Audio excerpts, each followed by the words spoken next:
English మాట్లాడడానికి భయపడుతున్నారా? అయితే మీకోసమే ఈ స్పోకెన్ ఇంగ్లీష్ క్లాసెస్. వెంటనే కాల్ చేసి జాయిన్ అవ్వండి. నమస్తే రమగారు. నమస్తే జయ. రమగారు, డబ్బే ప్రధానం అన్నిటికీ కూడా. కానీ ఒక్కొక్కరికి చూస్తే వాళ్ళు ఏం కష్టపడినా కష్టపడకపోయినా కలిసి వచ్చింది అంటారు చూసారా, మంచిగా ఉంటుంది. ఒక్కొక్కరు ఎంతో కష్టపడతారు, అయినా కూడా పాపం ఆ లక్ష్మీ కటాక్షం అనేది జరగట్లేదు, టైం బాగాలేదు, ఇట్లా రకరకాలుగా అనుకుంటూ ఉంటారు కదా.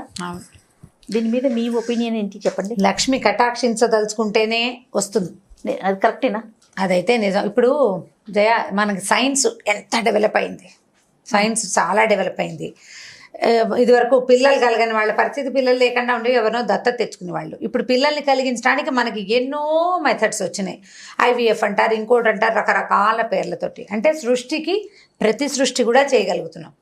కానీ మన కాలం కలిసి వచ్చింది ఇవాళ అని చెప్పగలిగే సైన్స్ రాలేదు. ఎంత డెవలప్ అయినా, సైన్స్ ఎంత డెవలప్ అయినా, మనం గడియారాన్ని వెనక్కి తిప్పగలిగే రోజు వచ్చినా కూడా ఆ తిప్పగలిగిన కాలం మనదేనని మనకి ప్రూఫ్ కాలం ఇవ్వాల్సిందే, కానీ మనుషుల వల్ల కాదు. అది దానంతరం అది ప్రూవ్ చేయాలి.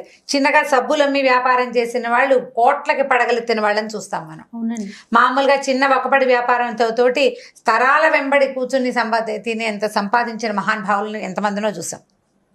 చిన్న వ్యాపారం నుంచి బాగా కోట్లకు పడగలెత్తిన వాళ్ళు కనిపిస్తారు. అలాగే కోట్ల ఆస్తులున్న వాళ్ళు పాపర్లు అయిపోయి, ఎందుకు పనికి రాకుండా దౌర్భాగ్యులైపోయి, కుటుంబాల్లో పిల్లలు పాడైపోయి క్రమంగా 1000 ఎకరాల నుంచి 100లోకి, తర్వాత 10లోకి, తర్వాత 0లోకి వచ్చిన వాళ్ళు కూడా కనపడతారు. ఇప్పుడు వీళ్ళు పెరగడానికి, వాళ్ళు తగ్గిపోవడానికి కారణం ఏమిటి? డబ్బే కదా, లక్ష్మీ కటాక్షం. ఆ లక్ష్మి ఎప్పుడు ఎవరిని ఏ రకంగా కటాక్షిస్తుందో, ఆ వచ్చిన కటాక్షాన్ని మనం తెలుసుకోగలుగుతామా లేదా అనేది కూడా చాలా డిపెండ్సే అది. అందుకని ఏం చేయాలి? సానుకూల దృక్పథంతో పోవాలి, పాజిటివ్గా వెళ్ళాలి. కోట్లు వచ్చేయాలని కోరుకోవద్దు. ఎంత ట్రై చేసినా నాకేమి రాదేమో అని దిగులు చెందద్దు. మన పని మనం చేసుకుంటూ పోవాలి. పోతే ఎప్పటికో ఒకప్పటికి మన కాలం కలిసి రావచ్చు. అయితే లక్ష్మీ కటాక్ష కథలు బోల్డ్ అని ఉన్నాయి, మంచి మంచి సినిమాలు కూడా ఉన్నాయి జయ లక్ష్మీ కటాక్షం మీద. మన కథా సరిత్సాగరంలోనే నాకు గుర్తుండి ఒక కథ, ఒక రాజుగారి కథ చెప్తారు, బాగుంటుంది. కథా సరిత్సాగరం అంటే గుణాఢ్యుడు అనే ఒక రచయిత, చాలా గొప్పవారు. ఆయన పైశాచి భాషలో రాశారట బృహత్ కథ. పైశాచి భాష అంటే మామూలు భాష కాదులేండి. సంస్కృతంలో ప్రాకృతం అని, పైశాచి అని ఉన్నాయి, రకరకాల భాషలు. పాతకాలం మనకి మీకు అర్థమయ్యేది కాదు, నేను మీకు చెప్పగలిగేది కాదు. గుణాఢ్యుడి బృహత్ కథని సోమదేవ సూరి అని ఆయన సంస్కృతంలో కరించారు, దాన్ని సాంస్క్రిట్లోకి చేశారు. మనకి తెలుగులో వేదం వెంకటరాయ శాస్త్రి గారిని మహామహోపాధ్యాయ ఒక గురుగారు ఉన్నారు, వారు కథా సరిసాగరం పేరుతోటి దాన్ని అనువదించారు. ఇంకా చాలా అనువాదాలున్నాయి. నేను ఈ అనువాదాన్ని తరచుగా ఫాలో అవుతా. ఇదివరకు మనం చెప్పిన ఒక కథ మీద ఒక వ్యూవర్ కామెంట్ చేశారు, ఇవన్నీ పిచ్చి పిచ్చి కథలు, బృహత్ కథలో ఇవి లేవని. బృహత్ కథలో రకరకాల కథలు ఉన్నాయి. పవిత్రమైన, అత్యద్భుతంగా మనం భావించే కథలతో పాటు ఇదేమిటి ఇలా జరుగుతుందా అని ఊహించే విచిత్రమైన కథలు కూడా ఉంటాయి. బృహత్ కథలు, కాశీ మజిలీ కథలు మన కాలం నాటివి కాదు. ఇవాళ మనం ధర్మం, ఇదే ధర్మం అని భావించిన కథలు ఒకప్పుడు ధర్మంగా ఉండకపోయి ఉండొచ్చు. ఆ కాలం నాడు ఏమేమిటి, ఎలాంటివి ఉన్నాయో అవన్నీ ఈ కథల్లో కనపడతాయి. ఈ కథా సరిసాగరంలో ఎన్ని రకాల కథలో ఉన్నాయి. అందులో కొన్ని మనకి చాలా సానుకూలంగా, మనకి లైఫ్కి దగ్గరగా అనిపించే కొన్ని ఉంటే, ఇలా ఎక్కడైనా ఉంటుందా అని మనకి విచిత్రంగా అనిపించే అద్భుత కథలు కూడా ఉన్నాయి. అవి ఇవి కూడా మనం ఏది మనకి చాలా కరెక్ట్గా అనిపిస్తుందో అదే పాత పెద్దవాళ్ళు చెప్పారని మనకు విపరీతంగా అనిపించిన కథ నేను కల్పించానో మధ్యలో ఎవరో కల్పించారనో మీరు భావించద్దు. కుదిరితే వేదం వెంకటరాయ శాస్త్రి గారు రాసి, నేను ఆవిడ కామెంట్కి నేను మొన్న సమాధానం కూడా పెట్టాను, అది నేను చాలా డిస్టర్బ్ అయ్యాను. నేను క్లియర్గా కథా సరిసాగరం బృహత్ కథ అని నేను చెప్పినప్పుడు నేను చూడకుండా చెప్పలేదు, ఆ పుస్తకమే స్వయంగా నా దగ్గర ఉంది. ఇప్పుడు కామెంట్లు అసలు మీరు అన్నిటికీ అవ్వకూడదు. అంటే ఇప్పుడు ఇలాంటిది ఏంటంటే ఇది రచయితల్ని తప్పు పట్టినట్టు అయిపోతుంది కదా జయ. నన్ను కాదు, అన్ని కామెంట్స్ ని యాక్సెప్ట్ చేయాల్సిందే. ఇప్పుడు వాళ్ళకి ఒక ప్రశ్న ఉంది, ఇది బృహత్ కథలో అయ్యి ఉండదు అని. బృహత్ కథ చదవటం మన వల్ల ఏ వ్యవహారం కాదు. దాన్ని సంస్కృతీకరించిందో ఆంధ్రీకరించిందో మనం చదవగలుగుతాం, మనకు అవకాశం ఉంది. ఇది నేను సముఖంలోనే చెప్పదలుచుకున్నాను. ఆవిడకి ఆల్రెడీ కామెంట్ పెట్టాను, నేను సమాధానం చెప్పాను, ఆల్రెడీ ఆన్సర్ ఇచ్చాను. ఇది నేను ఇప్పుడు ఎందుకు చెప్తున్నానంటే, ఇవి పుస్తకాల్లో ఉన్న కథలే కానీ కల్పితాలు, సొంతంగా చెప్పే కథలు కావు. మనం చెప్పే ప్రతి కథ కూడా ప్రతి కథ ఏదో ఒక చోట గ్రంథస్థం చేయబడిందే. ఎవరైనా పెద్దవాళ్ళు రాసిందో, మన ముందు తరం వాళ్ళు రచయితలు రాసినవో, చాలా తరాల ముందు రాయబడి సంస్కృతంలో రాయబడి తర్వాత తెలుగులోకి వచ్చి ఆ తర్వాత మనకు అందుబాటులో వచ్చిన కథలోనే 99% అవే కథలు నేను చెప్తాను. మనకి ఇప్పుడు లైఫ్కి కొన్ని అప్లై అవుతాయి, కొన్ని అప్లై అవ్వవు. కొన్ని అద్భుతమైన కథలుగా విని వదిలేయాలి. అంతే. కథని కథగా తీసుకోవాలి. అందులో రకరకాలు, కాశీనగరంలో ఇలా ఉంటుందంటే కాశీనగరంలో రకరకాలు ఉంటాయి. పైగా ఇవాళ మనకు తెలిసిన పవిత్రమ ఫీలింగ్ ఉన్న కాశీ వేరు, మన తాతల నాటి కాశీ వేరు, మన ముత్తాతల నాటి కాశీ ఇంకో రకం. మన ముందు తరాల్లో కాపాలికులు వాళ్ళు మామూలుగా ప్రపంచంలో అందరితో పాటు తిరిగేవాళ్ళు. మనం ఇప్పుడు కాపాలికులు ఎవరైనా విచిత్ర వేషధారణ వాళ్ళు ఏదో ఫ్యాన్సీ డ్రెస్ వేసుకున్నట్టు అనిపిస్తుంది. అప్పట్లో సన్యాసులు వాళ్ళు ఊళ్ళల్లో మామూలుగా తిరుగుతూ ఉండేవాళ్ళు. మనకి ఇప్పుడు సన్యాసులు కనిపిస్తే భగవంతుడు శాంతం పాప, మనం భిక్షగాళిగా భావిస్తాం వాళ్ళని. అవును, తెలియదు మనకి. మన ప్రపంచం మారిపోయింది. కాబట్టి ఇదేదో కొత్త కథలు నేను చెప్పేశానని మాత్రం భావించద్దు. కథా సరిసాగరంలోదే ఈ కథ.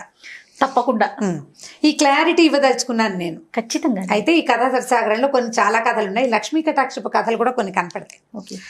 ఒక రాజుగారు ఉన్నారట. ఆ రాజుకి పేర్లు అవి చెప్పటం లేదు, బాగా గుర్తు కూడా లేదు నాకు. రాజుగారికి ఏంటంటే ఆయన్ని చాలా సంతోషపెట్టే మాటలు ఎవరైనా మాట్లాడితే 1,00,000 వరహాలు బహుమతిగా ఇచ్చేసేవాట ఆయన. చక్కటి మాట తీరున్న వాళ్ళకి. అయితే ఇలాంటి రాజుని సంతోష పెట్టడానికి ప్రజలు చాలా మంది ప్రయత్నం చేస్తున్నారు. మరి 1,00,000 వరహాలు కదా, సాధారణంగా ఇచ్చేవాడు కదా, అప్పుడప్పుడు ఇచ్చేవాడు. ఇచ్చాడంటే ఇచ్చేస్తాడనమాట, 1,00,000 కొట్టేసినట్టే వాళ్ళు. అయితే ఒకసారి ఒక అతను లబ్ధసత్తుడు అనే ఒక ఆయన ఏమనుకున్నాడంటే ఈ రాజుగారి ప్రాపకం సంపాదించాలని రోజు వచ్చి రాజస్థానం బయటే నుంచునేవాడు. ఆయన కొలువులోకి వస్తూ అతన్ని చూసేవాడు. అతను ఏం అడిగేవాడు కాదు, రాజు ఏం అడిగేవాడు కాదు. రాజుగారు లోపలికి వచ్చేసేవాడు. రాజుగారు ఎక్కడికి వెళ్తే మంది మార్బలం వెళ్ళేవాడుగా, ఆ మంది మార్బలంతో పాటు ఇతను కూడా పోయేవాడు, వెళ్ళేవాడు. అతను కూడా వెళ్ళిపోయేవాడు.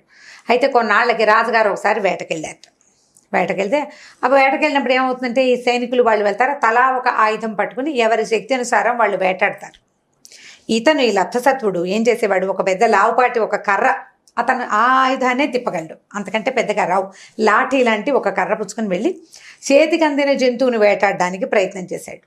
రాజుగారి దృష్టి అతని మీద పడింది. ఇప్పుడు మనం రోజు ఒక దారిలో వెళ్తుంటే రోజు ఒక మనిషి అక్కడ కనపడుతున్నాడు అనుకోండి, క్రమంగా మొదటి రోజును గుర్తించాం, ఎవ్రీడే చూస్తుంటే గుర్తుపడతాం కదా. ఖచ్చితంగా గుర్తుపట్టిన రాజుగారు ఇతన్ని ఏమీ అనేవాళ్ళు కాదు, అడిగేవాళ్ళు కాదు. ఇక్కడ వేటాడినప్పుడు ఇతను చిన్న కర్రతోటి ఫైటింగ్ చేశాడు, చాలా జంతువులను చంపాడు, కొన్ని వాటికి యథాశక్తి వేటాడడానికి ప్రయత్నం చేశాడు. రాజు దృష్టిలో పడ్డాడు. ఇంకా కొంతకాలం గడిచింది. ఒక చిన్న యుద్ధం ఏదో వచ్చింది పక్క శత్రురాజులతోటి. ఆ యుద్ధంలో కూడా ఇతను ఆ లాఠీ కర్రతోటే యుద్ధంలో రాజుగారితో పాటు అంగరక్షకులతో పాటు ఇతను కూడా వెళ్ళాడు. యథాశక్తి యుద్ధం చేశాడు, దొరికిన వాళ్ళని దొరికినట్టుగా ఆ కర్రతోటే చావబాదాడు. అప్పుడు కూడా గుర్తిచ్చారు రాజుగారు. సరే, ఆయన ఏమనుకున్నాడు, వీడు కొన్ని సంవత్సరాలుగా వాకిట్లో నుంచుంటున్నాడు, నేను ఎక్కడికి వెళ్తే అక్కడికి వచ్చి యథాశక్తి వాడి చాతురుంచుని సేవ చేస్తున్నాడు, వీడికి ఏమైనా ఇవ్వాలని నాకు ఎందుకు అనిపించట్లేదు అంటే లక్ష్మి వీడిని కటాక్షించాలనుకోవట్లేదు. లక్ష్మి ఎప్పుడు కటాక్షించదలుచుకుందో చూద్దామనుకున్నారు. ఇలా కొంతకాలం గడిచాక ఒకరోజు ఏమైంది, ఈయనకు ఉత్సాహం వచ్చింది ఏదో రాజుగారికి. అతన్ని పిలిచారు, నీకేమైనా పాటలు వచ్చా, పద్యాలు వచ్చా అని అడిగితే ఇతను నాకు పద్యం వచ్చండి, నేను సంస్కృతం చదువుకున్నాను చిన్నప్పుడు. అంటే ఓ పద్యం చెప్పంటే ఒక రాగయుక్తంగా ఒక మంచి శ్లోకం ఏదో చెప్పాడు. రాజుకు చాలా నచ్చింది, బ్రహ్మాండంగా ఉంది, బాగుందన్నాడు. కానీ ఏమి ఇవ్వల. మళ్ళీ ఈయన పోయి రాజస్థానం బయట నుంచున్నాడు. ఇలా కొన్ని రోజులు గడిచింది. ఈ రాజుకు అనిపించింది, ఏమిటి లక్ష్మి వీడిని కటాక్షించదు, ఏదో ఒక సందర్భం వీడికి డబ్బు ఇచ్చేయాలి, నేను ఇవ్వటం లేదు. సరే చూద్దామని ఏం చేశాడు ఈయన, లక్ష్మీ కటాక్షం అసలు వీడికి ఉందో లేదో చూడాలనుకున్నాడు. ఆయన అనుకుని ఒక గుమ్మడి పండు తెప్పించాడు. గుమ్మడి పండు తెప్పించారు. చాలా గుమ్మడికాయలు ఉంటాయి కదా, బాగా పండిన గుమ్మడి పండు తెప్పించి ముచుక దగ్గర జాగ్రత్తగా కోసి ఆ మూతలాగా వచ్చేట్టుగా డిప్పని బయటికి తీసాడు. తీసి ఈ గుమ్మడికాయలో హాలోగా ఉంటుంది, ఖాళీగా ఉంటుంది, విత్తనాలు ఉంటాయి కానీ కాసినే ఉంటాయి. పండిన దాంట్లో ఏమవుతుందంటే కండగా ఉండదు, గ్యాప్ వచ్చి గింజలు ఇట్లా శుష్కించిపోయి దగ్గరకు వచ్చి ఖాళీ ఉంటుంది. ఈయన ఏం చేశాడు, కత్తి పెట్టి ఆ గింజల పాటలు లాగేసి బయటికి దాని నిండా మణులు మాణిక్యాలు పోసి ఈ ముచుకని దాని మీద మళ్ళీ స్థానం ప్రవేశయామి చేశాడు. కరెక్ట్గా కూర్చోబెట్టి ఏం చేశాడు, కాస్త గంధం తడిపి దీనిపైన ఇట్లా రాసేసాడు. గుమ్మడికాయ కానీ రంగులో గంధపు రంగు ఇంచుమించుగా కలిసిపోతుంది. అది ఫ్రెష్ గుమ్మడికాయ లాగానే కనపడుతోంది, కానీ అందులో ఏముందో తెలియదు. ఏం చేశాడు, మర్నాడు ఆ గుమ్మడికాయని పట్టుకురారని సైనికుడికి ఒకటి కప్పచెప్పి ఈయన రాజస్థానానికి వెళ్ళాడు. ఈయన సత్తుడు బయట నుంచున్నాడు, లప్త సత్తుడు. అతన్ని పిలిచి నువ్వు పద్యం బాగా చెప్పావు, ఎన్నాళ్ళుగానూ నన్ను సేవిస్తున్నావు, ఇదిగో నీకు ఈ గుమ్మడికాయ ఇవ్వదలుచుకున్నానని ఆ గుమ్మడికాయ ఎత్తి అతని చేతిలో పెట్టాడు. పెట్టేసరికి కళ్ళబడికొండు మండిపోయింది. దిక్కుమాలి గుమ్మడికాయలకి ఏం కరువా? అప్పట్లో డబ్బులు పెట్టి కొనుక్కోవాల్సిన పని లేదు, బ్రాహ్మణులకు ఉచితార్థం పంచేవాళ్ళు. ఎప్పుడు గుమ్మడికాయ దానం చేయడం, అన్ని పండుగలకి గుమ్మడికాయలే దానం. పైగా విరగ్గా సేవి. గుమ్మడి పాదు ఊరికే రోడ్డు మీద కేవలంగా పడి మొలిచేస్తుంది. మా ఇళ్లలో అయితే గుమ్మడి పాదులు అసలు పెట్టరు, వాటంతటవే మొలిచి వస్తుంటే ఓ 30, 40, 50 కాయలు కాసేస్తాయి ఒట్టి పుణ్యానికి. అది రోజువారీ తినే కూర కాదు కదా, జబ్బు చేస్తుంది అనుకుంటాం, అప్పుడప్పుడు తింటాం. ఏం ఖర్చు అయిపోతాయి, పైగా అందరూ తినరు, నడు నొప్పి వస్తుందని. గుమ్మడికాయలు కేవలంగా ఎక్కడ పడితే అక్కడ దొరుకుతాయి. చీదర వచ్చేసింది, వేద గుమ్మడికాయ, పాడు గుమ్మడికాయ, ఇది ఇచ్చాడేమిటి ఈయన?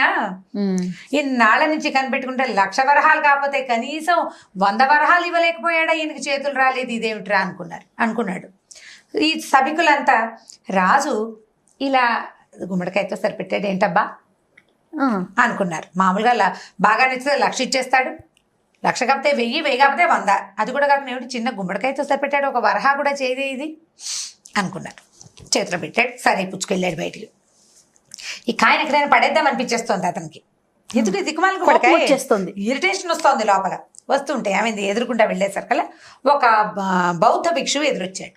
ఆ బౌద్ధ భిక్షువు ఎవరంటే రాజుని దర్శించడానికి వస్తుంటే ఆయన ఒట్టి చేతులతో వస్తున్నాడు.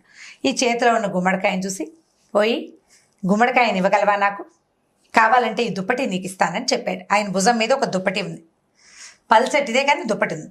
ఈయన ఏమనుకున్నాడు, ఈ బూడిద గుమ్మడికాయ పట్టి, ఈ గుమ్మడికాయ బూడిది కాదులే పాపం, తెల్ల గుమ్మడికాయ, ఏమన్నా పచ్చ గుమ్మడే, ఇది వండుకుని ఒక పూట కూర, దుప్పటి కొనాలంటే 3-4 పూటల కూరలు పెడితే కానీ దుప్పటి రాదని ఈ గుమ్మడి పండు ఎత్తి ఆయన చేతిలో పెట్టి ఈ దుప్పటి తీసుకున్నాడు.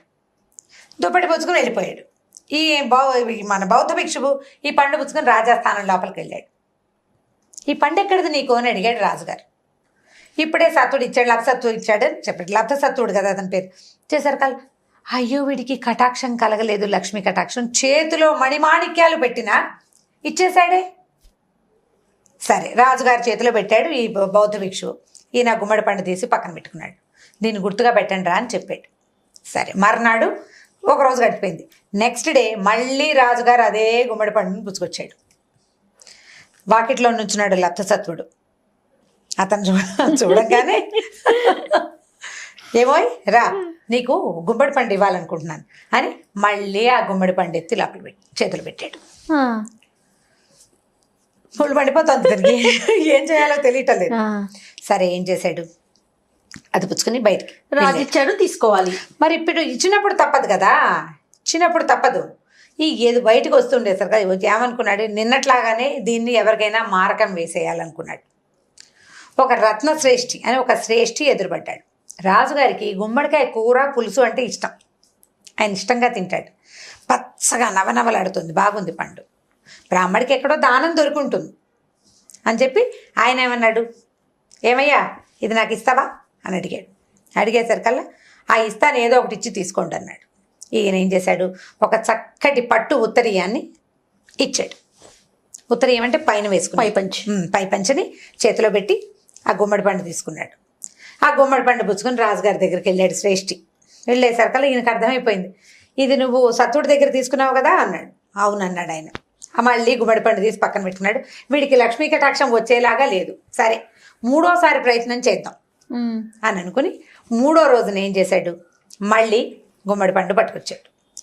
3వ ఇచ్చేసరికల్లా సభికులందరూ ఆశ్చర్యపోయారు, ఏమిటి రాజుగారు రోజు ఒక 10 గుమ్మడి పండు ఇచ్చే బదులు 3 బదులు 30 వరహాలు ఇచ్చినా బతికి బాగుపడిపోయేవాడే బ్రాహ్మడు, ఇలా గుమ్మడి పళ్ళు ఇస్తున్నాడు. ఎవరికీ నచ్చలా రాజు చేస్తున్న పని. అసలు బాగా మాట్లాడితే చాలా 1,00,000 ఇచ్చేస్తాడు తేరగా, అలాంటిది పాపం ఇంత సేవ చేసాను బడికి ఏమీ ఇవ్వట్లేదు, ఇదేంట్రా అనిపించింది. సరే పండు చేతిలో పెట్టేసరికల్లా ఆయనకి విసిరేసేద్దాం, ఎమ్మేసేద్దాం, చాలా రకరకాల భావాలు కలుగుతున్నాయి లోపల. నడుచుకుంటూ పోయాడు. ఏమైందంటే ఒక రాజనర్తకి కనపడింది. ఆవిడేమనుకుందంటే ఆ రోజు రాజుగారు వాళ్ళ ఇంటికి సాయంకాలం నాట్యం చూడడానికి వస్తాడు, అందుకని ఆయన ఆహ్వానించడానికి వస్తుంది ఆవిడ మేళంతో సహా. గుమ్మడి పండును చూసి, అబ్బా చక్కగా ఉంది, రాజుగారికి ఒట్టి చేతులతోటి ఆహ్వానం ఎందుకు, ఆయన ఎలాగో కూర పులుసు ఇష్టంగా తింటాడు అని చెప్పేసి, మా అయ్యా ఇగో ఈ గాజు ఒకటి తీసుకోండి అని చేతి నుంచి ఒక బంగారు గాజు మురుగు ఒలిచి అతని చేతిలో పెట్టింది. బ్రాహ్మడు కదా, మురుగిచ్చి ఆ కాయ తీసుకుంది. ఆ కాయ పట్టుకుని రాజుగారి దగ్గరికి వచ్చింది. వచ్చేసరికి ఆయనకు దూరం నుంచి అర్థమైపోయింది తనిచ్చిన పండే వెనక్కి వచ్చేస్తుందని. ఎంత ఇవ్వదలుచుకున్నా లక్ష్మి తన దగ్గర వల్లనంటోంది, ఉండనంటోంది. ఇన్ని మణిమాణిక్యాలు పోసిస్తే, మణిమాణిక్యాలు పోసి ఇచ్చినప్పుడు తీసుకుని ఎందుకు ఉంచుకోలేకపోతున్నాడు, కనీసం ఇంటికి వెళ్ళి తరిగి చూసుకుందామన్న ఇంగితం కూడా పట్టలేదే వీడు. కూర వండుకుందాం, మనమే వండుకుందాం, అమ్మేయటం ఎందుకు ఇచ్చేయటం ఎందుకు అనుకోవటం లేదే. ఎన్నిసార్లు ఇస్తున్నారు కదా రాజుగారు, ఇందులో ఏదైనా మర్మం ఉందేమో అని ఆలోచన కూడా లేదని ఆ పండు రాజస్థానంలోనే వదిలిపెట్టి పోయాడు. 4వ రోజు పొద్దున రాజుగారు మళ్ళీ వచ్చాడు. వాళ్ళ ఈ లబ్ధసత్వుడు మంచి ఉత్సాహంగా ఉన్నాడు. ఎందుకంటే మన బౌద్ధ భిక్షు ఒక దుప్పటి ఇచ్చాడు కదా పల్చటిది, దాన్ని పంచలాగా కట్టుకున్నాడు. మా శ్రేష్ఠ గారేమో ఒక ఉత్తరీయం ఇచ్చాడు, దాన్ని చక్కగా పైన వేసుకున్నాడు. నర్తకి ఒక బంగారు మురిగిచ్చింది, దాన్ని చక్కగా మెరుగుపెట్టి చేతికి వేసుకున్నాడు. నగలతో చక్కగా దగదగలాడుతూ బాగా కళగా కనపడుతున్నాడు. ఏమోయ్ మంచి కళకళలాడతాం, గుమ్మడి పండు తీసుకుంది కానీ రా అన్నాడు. అనేసరికల్లా ఈసారి ఏమనుకున్నాడు, 3 వస్తువులు వచ్చినాయి, ఏదైనా పెద్ద మార్గం వచ్చినప్పుడే ఈ గుమ్మడి పండుని మార్చాలనుకున్నాడు. ఊరి పిచ్చోడు. అయ్యో. ఈ గుమ్మడి పండుని రాజుగారు అతని చేతిలో పెట్టేసరికల్లా మంచి మార్గం గురించి ఆలోచిస్తున్నాడు కదా, కొద్దిగా ఉత్సాహం వచ్చింది అతనికి. దుప్పటి ఖరీదు, కొనుక్కోలేడు, వస్తువు వచ్చింది. ఉత్తరీయం పట్టుది, అది ఇంకా ఖరీదు. బంగారు మురుగు వీటికంటే ఖరీదు. 4వసారి ఈ రాజు ఇచ్చిన ఈ దిక్కుమాల గుమ్మడికాయ అయినప్పటికీ, కేవలమైన గుమ్మడికాయ అయినా పెద్ద మారకం వస్తుంది. ఈసారి ఏ వస్తువుకి దీన్ని మారుద్దామా అన్న ఉత్సాహంతో ఈ పట్టుకుంటున్న వస్తువుని చటుక్కన జారు విడిచాడు. జారు విడవంగానే తొడిమి కాస్త ఊడిపోయి మొత్తం మణిమాణిక్యాలన్నీ దొరిలేసినాయి కిందకి. అప్పటిదాకా ఈ రాజు ఏం రాజు, అంతసేపు వాడు వద్దురా దేవుడా అని ఏడుస్తుంటే ఆ గుమ్మడికాయ ఇస్తున్నాడు. సభికులందరూ చీదరించుకున్నారు రాజుని. ఇంకా 4వసారి విరక్తి పుట్టింది జనాలకి. ఈయన ఇవ్వకపోతే మనమైనా ఇద్దామనిపించింది. ఎప్పుడైతే ఇది పడి బయటకు వచ్చిందో హౌరా అని ఆశ్చర్యపోయారు. 4 రోజుల నుంచి వీడి చేతిలోకి వెళ్ళిన లక్ష్మి 3 రోజుల నుంచి తిరిగి వచ్చేస్తోంది వెనక్కి. నీకు పాత్రత లేదు, లక్ష్మిని అరిగించుకోగలిగే శక్తి లేదు, అందుకే వీడు వలగాదని వచ్చేస్తోంది. 4వసారి అతను తీసుకోగలిగాడు. ఈ పడేసరికల్లా అతను ఉత్సాహం పట్టలేకపోయాడు ఆ వస్తువులు అవన్నీ చూసేసరికి. రాజు అన్నాడు, లక్ష్మి నీ నుంచి ఇన్ని సంవత్సరాలు దూరంగా ఉంది, నీ చేతిలోకి వచ్చినా నువ్వు దాన్ని చూసుకోలేకపోయావు. కటాక్షం అమ్మవారు ఎప్పుడు కటాక్షిస్తుందంటే ఆ టైం వచ్చినప్పుడే నీ చేతిలోకి వచ్చి కూడా పోతుంది. నీ ఎదురుగుండా ఉన్న బంగారు పాత్రను కూడా నువ్వు గ్రహించలేకపోతావు. నీ దగ్గరకు వచ్చిన అవకాశాలు కూడా నువ్వు కాలదనుకుంటావు. నీ అంతటి నువ్వే, దానికి ఎవరు కారణం కాదు. ఇప్పుడు నువ్వు రాజుని తిట్టలేవు, సభికులను తిట్టలేవు, ఎదురొచ్చిన నర్తకిని తిట్టలేవు, ఏం నీ దగ్గర లేదు. అది నిలబెట్టుకునే గుణం, అవకాశం నీ దగ్గర భగవంతుడు నీకు పెట్టలేదు, ప్లాన్లో లేదు. అది ఎప్పుడు ప్లాన్ కరెక్ట్గా వస్తుంది, నీకు పాత్రత లభించినప్పుడే ఈ లక్ష్మీ కటాక్షం వస్తుంది. రాజుగారు చాలా సంతోషం, ఆయన తీసుకెళ్ళు అని చెప్పి ఆ మణిమాణిక్యాలన్నీ ఏరుకుని ఈ లబ్ధసత్వుడు ఈ మొత్తం మణులన్నీ ఏరుకుని ఆ గుమ్మడికాయ పట్టుకుని ప్రభువుకి చాలా సంతోషంగా అప్పటిదాకా తిట్టుకున్నందుకు రాజుకి క్షమాపణలు చెప్పి ఆ వస్తువులు పుచ్చుకొని వెళ్ళిపోయి. లక్ష్మి ఈ రకంగా కటాక్షిస్తుంది. అలాగని పని చేయటం మానేయకూడదు. ఇప్పుడు లబ్ధసత్వుడు చూడండి, మొదటి రోజున గుమ్మడికాయ తెచ్చి దిక్మాల రాజు నేను మానేలా మళ్ళీ వచ్చాడు. 2వ రోజు తీసుకున్నాడు, మళ్ళీ వచ్చాడు. 3వ రోజు మళ్ళీ వచ్చాడు. 4వ రోజు కూడా మళ్ళీ రావటం వల్లే అతన్ని కటాక్షించింది. కాబట్టి ఎప్పుడు మన వంతు ప్రయత్నం మనం చేయాలి, చేస్తేనే మనకి సక్సెస్ మన దగ్గరకు వస్తుంది. లక్ష్మి అంటే డబ్బే కాదు, all the time success, development, flourishing మనం జీవితంలో ముందుకెళ్తాం. అవన్నీ కూడా మనం పాజిటివ్గా ముందుకు వెళ్తుంటేనే మన దగ్గరకు వస్తాయి. ఈ ఆస్పెక్ట్లో కథ చెప్పి ఇలా పిల్లల్ని ముందుకు తీసుకెళ్ళండి. సూపర్, చాలా బాగుంది రమ్మగారు. నాకైతే చాలా బాగా నచ్చింది స్టోరీ. మంచి కథలో ఎంత మంచి ఇది ఉంది, బ్యాక్గ్రౌండ్ చాలా అద్భుతంగా ఉంది కదా, చాలా బాగుంది. పిల్లలకి చెప్తానికి బాగుంటుంది, మనం తెలుసుకోవడానికి అద్భుతంగా ఉంది. రైట్ రమ్ గారు, ఇంకొక స్టోరీతో మళ్ళీ కలుద్దాం. తప్పకుండా చేయాలి.